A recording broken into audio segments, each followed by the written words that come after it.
My name is Samia Mora. I'm a cardiologist at the Brigham and Women's Hospital and an assistant professor at Harvard Medical School.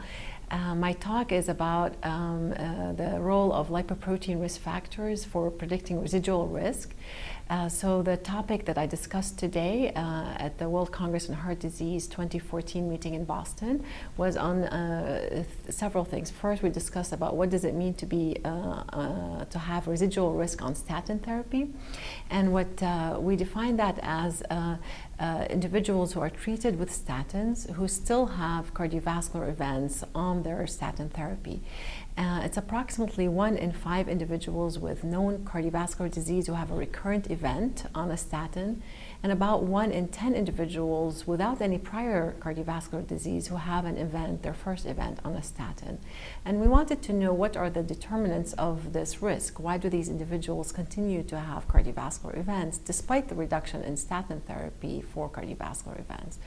So we discussed the data from the TNT trial that we published in Circulation 2012, where we examined all kinds of potential risk factors for residual risk, and we identified in the model several cardiovascular risk factors, the standard risk factors that predict cardiovascular risk, as well as a prior history of cardiovascular disease, and aspirin was inversely related to residual risk, as well as baseline apolipoprotein B and A1 and BUN. These were all cardiovascular determinants of residual risk on statin therapy.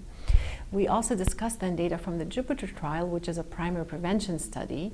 And in the Jupiter trial, we wanted to know how do the on-treatment levels of lipids and lipoproteins relate to cardiovascular risk.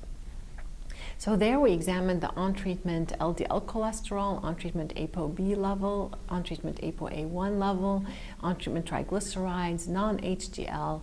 And what we found was that the on-treatment levels of LDL cholesterol, ApoB, or non-HDL were all significant predictors of residual risk.